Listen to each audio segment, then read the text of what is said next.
Hey guys, welcome to Weekly Crypto. Today I'm going to talk about EOS Airdrop as well as Havven token airdrop. I would also talk about how much EOS block producer make every day. And before we get into that, make sure you subscribe to my channel so you don't miss out the upcoming airdrop, hard fork, and ICO. Just to remind you guys, we have a Loopring airdrop coming up. I did a video about Loopring airdrop a while back, so you can check back my previous video, and I will also put the link below. And today is the CME Bitcoin futures expire day, June 18. And just based on my observation, before the contract expire, it seems like they always have a dip, and after the future contract expire, we will have a small rally. So this is just based on my observation, not a financial advice. And I also did a video about how future contracts can affect the price of Bitcoin, and also those future contracts can affect the price of gold, silver, and uranium. You can check back my previous video. I will also click the link below as well. So let's get back to EOS airdrop. So EOS Nation, they post a EOS Airdrop Tracker, and with the mainnet launch of EOS, there's tons of project or decentralized apps or dApps running on the platform. So Chaince, they have is an exchange. They have an airdrop on June 2nd, DEOS, Eon, and Karma, EOS Cafe, Ono, EOSBet. EOS is a decentralized e-commerce. Ono is a decentralized Facebook. Meet.one is an asset client. Trybe and EOS Sports Beta is a gambling platform. Everpedia is a Wikipedia, and KEOS and also Scatter is a EOS wallet. Tokena is the first EOS decentralized exchange. Ledger, HorusPay is a global payroll system. Card and Tokens is an entertainment. eDNA is they try to put the DNA on the platform, but of course in a private chain. So they are going to do the airdrop on Q3 2017, and HireVibes they're going to do Q3 2018. I think this is a typo. I think Q3 2018 for the airdrops. Q3 2018, and YAIR is an artwork that you can do a virtual reality thing. This will be a pretty interesting project. Q3 2018, and if yields will be to be announced. So there's tons of airdrops already. So also Meet.one, they also have an airdrop, but I saw that in the ERC20 token, ERC20 wallet. And Havven token is essentially like a stable coin similar to Tether, but Tether, I don't trust Tether at all. Tether claim they are backed by US dollar. I don't think they're backed by anything. I feel like they are just printing out of thin air. So I won't touch Tether anyway. I mean, if you want to go back to USD, just go back to fiat currency, USD, rather than go to Tether.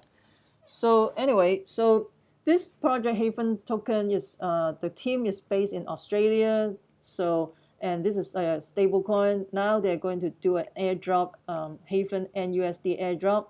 I think maybe this is a utility token or something. So the airdrops will be from June 16 to June 28. And you have to put in your email address, and you have to submit your ERC20 wallet public address, your MyEther wallet or MetaMask wallet. Also, you have to join the Telegram group as well, and you can earn 20% of your Havven value as an NUSD airdrop. So you have to have at least 25 Havven token in your ERC20 compatible wallet, like MyEther wallet, on June 27. They're going to take a snapshot on June 27 if you have 25 Havven token in order to qualify for this airdrop. So you can also invite friends to join you, and then you can earn some referral thing. So the airdrop is limited to 50,000 participants, and the maximum cap per individual is 50 NUSD. And make sure you use your MyEther wallet or MetaMask wallet or ERC20 compatible wallet. Don't use Exchange wallet. Exchange wallet will not be eligible. So basically you fill out all this thing and then you join the Telegram group, and then make sure you type your Telegram username and your ERC20 wallet address, and you sign up, and that's it. So Havven token is currently trading at 43 cents. You can get it in Qtum. Right now, they have a community coin voting in Binance. The first one, I think right now, Pondex has the most votes right now. The next one is Fusion, and the third one is Havven coin. Maybe there's a pump before the votes, like 43 cents. As for Pondex, it's already a pump already, so I'm not sure how much pump you can get if Pondex go to Binance. And let's talk about how much the EOS block producer make every day. So the fold is continuous. You can fold anytime you want. So it's like every day you can fold basically. So anyway, but once you fold, your token will lock for 3 days. You cannot transfer your token. So currently the number one is EOS Cannon. So EOS Cannon have over 1,000 EOS daily reward. So they receive over 1,000 EOS reward. So based on current price, roughly $10 of EOS, they make about 3.6 million per year. 3.6 million. So EOS liquid EOS is over 1,000 EOS they make daily, and Bitfinexeos EOS. This guy used to be number 9. How come it goes up all the way like this? Wow. So Bitfinexeos EOS is over 1,000, and EOS Canada is over 900 EOS token they make every day. EOS Beijing over 900, EOS Authority over 900. You can go on and on. This EOS store best used to be on 24th, rank 24th. Right now go to 7. Oh wow. Anyway, Cypherglass, where are you? Cypherglass is around over 800 EOS they make every day. So Cypherglass create a 100,000 bounty. And right now, you cannot store your EOS in Treasure or in the Ledger. So Cypherglass create 100,000 bounty for people who can make this happen. So this is pretty good gesture of Cypherglass. And let's go all the way. Your EOS 42 Freedom, EOS Gravity, Argentina EOS, EOS New York in here, EOS Cafe, the EOS Dacserver. So you go all the way. Meet.one is part of the block producer too. That's interesting. And so go all the way down to 53. I think it's around 53 block producer. So bear in mind the top 21 block producer is actually producing blocks. The other is just a standby producer. But in case something goes wrong with one of the top producer, the standby producer will take over right away. So here you can see up to 53. So up to 53, they make over 100 EOS every day. So rank number 54, you don't make anything. So this is all the standby producer, they don't make anything. So to me, it seems like the top 1% make about 90% of the money. It seems like in the real world, it's the same thing. The top 1% own 90% of the wealth, and the rest get tiny amount, unfortunately. So to me, the standby producer is as important as the top producer. In case something goes wrong with the top producer, the standby producer will take over right away in order to prevent any issues or preserve the integrity of the network. So I think they should, share this wealth to some of the standby producer. Standby producers still have to pay electricity, maintain the server. They still have to, all the maintenance, the overhead need to be paid. I mean, they get 0 EOS. I think it's a little bit unfair. So anyway, so I talk about the block producer, the voting. You can see this wallet is the same wallet, the vote, this blue. This same wallet fold all the top 20 block producer. And this wallet folds 0.9% of the folds of this. I mean, this is not good because it seems like a handful of people are controlling who become the block producer or the top 21 block producer. And you can see this is the same wallet as well, folds all this top producer, I don't know if they are from, I don't know. It's a little bit odd to me. It seems like this can be highly manipulated as well. And you want this size to be bigger. This is the smaller folder. You want the smaller folder to have a bigger representation of the EOS ecosystem. Don't forget the fundamentals of blockchain technology is decentralize the power back to the people. It seems like right now, it seems like a handful of wallet folding all this top producer. And we want this size to be bigger. And I hope this will change, but sometimes it's difficult because the more EOS you have, the weight of the they count you. The more EOS you have more weight in the folds. So I'm not sure. So do you think only a handful of people controlling the top 21 block producer? So let me know what you think. Put a comment below as well. And let's talk about the Ethereum Killer. So I find this article is pretty interesting. They talk about Ethereum Killer, and the person who wrote is Hunter Long. He's a blockchain engineer from the Element Group. So last year, 2017, Dan Lehrer present EOS in the consensus meeting. There's a whole bunch of excitement in the blockchain community. And so right now, a year from last year, so June 14, 2018, EOS finally launched its mainnet. This means the time has come to see whether EOS live up to its claim of being the Ethereum killer. So he's a blockchain engineer, and he do mostly, I think, Java, Ruby, those programming language. And Ethereum is mostly based on JavaScript and Solidity. And EOS is based on mostly in C++.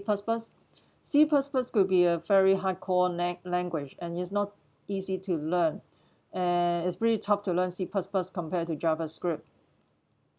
And let's see. So he created the first EOS smart contract called EOS CLUD, create, read, update, and delete. So the contract is very straightforward. It's designed to hold a simple database like an ID, username, and a text comment. And he's not, as I mentioned, he's not a C++ guru. I think he programmed mostly Ruby, I think Java.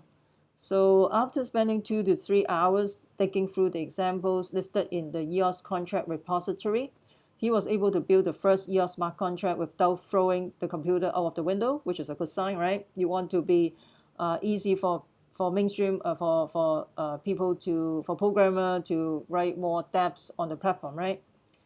So he normally use Go, Ruby, Node.js for programming language, and he is not a C++ developer, and he compared EOS versus Ethereum versus EOS based on ease of use. If it's ease of use, unlike C++, Solidity is much easier to jump right into and start playing around. I would argue that even so this one is Ethereum wins. So set of friendliness, Ethereum is fairly straightforward to install, and if you do manage to run into trouble, there's a huge community ready to help. EOS is not as simple, and very few people are sharing the knowledge. So this part, the set of friendliness is Ethereum win.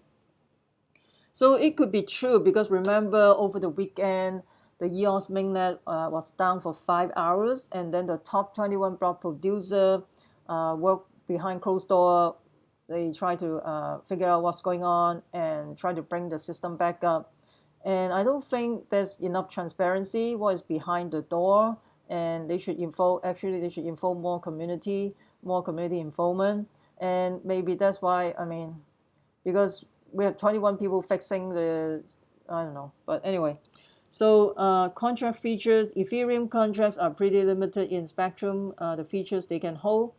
Let's see, though there are applications like Oracleize, which allow you allow your contract to do HTTP call. Ethereum is very primitive when it comes to functionality, but it does work anyway. So if EOS contract allow developer to implement C++, this broaden their capabilities significantly. So contract features, EOS win. Look and feel at this stage, he can't say EOS had any look and feel at all. Most of the contract building work that he goes through, through the terminal. There's no fresh looking UI or any user facing application at all at this point. Ethereum is more user oriented, so Ethereum wins. So in conclusion, is EOS is the Ethereum killer. I think it's too early to tell at this time. We'll see how EOS evolve with more dApps or decentralized applications running on the platform. So this is pretty interesting. They talk about, is Ethereum a killer? Maybe potentially. So this will be interesting to see how it goes. So Litecoin Summit is going to be in San Francisco, September 14 to 15. So if you're interested, check it out. And so let me know what you think about the how much money they make. The EOS prop producer, they make like it seems like the top producer make a lot of money, and then the standby producer, some of the standby producer do not make money, some they do, because up to 53 prop producers still make money. So if you are in 54 as a prop producer, you are out of luck, you don't earn any money. So do you think it's like, it seems like the top 1 or 2% of the top prop producer make almost all of the money, and while the little guy make no money? So please comment below, what do you think? Do you think the system is really truly decentralized, or it still have rooms to improve? Also, let me know what you think about Bitcoin futures. Do you think Bitcoin futures will affect the price of Bitcoin? And so please comment below. If you find this video helpful, make sure you subscribe to my channel and make sure you hit the like button. It can help me. And if you want to participate in the Havven token, I have the link below as well. You can click the link, it's a referral link, so you can help out my channel. All right, so make sure you hit the like button and subscribe to my channel. Make sure you subscribe so you don't miss out any upcoming airdrop, hard fork, and ICO. Also share the video with your friends as well. And I'm not a financial advisor. Investing in ICO has inherent risks. Please use your due diligence. Remember, we the people take control of our money. Stay wise, stay safe, peace.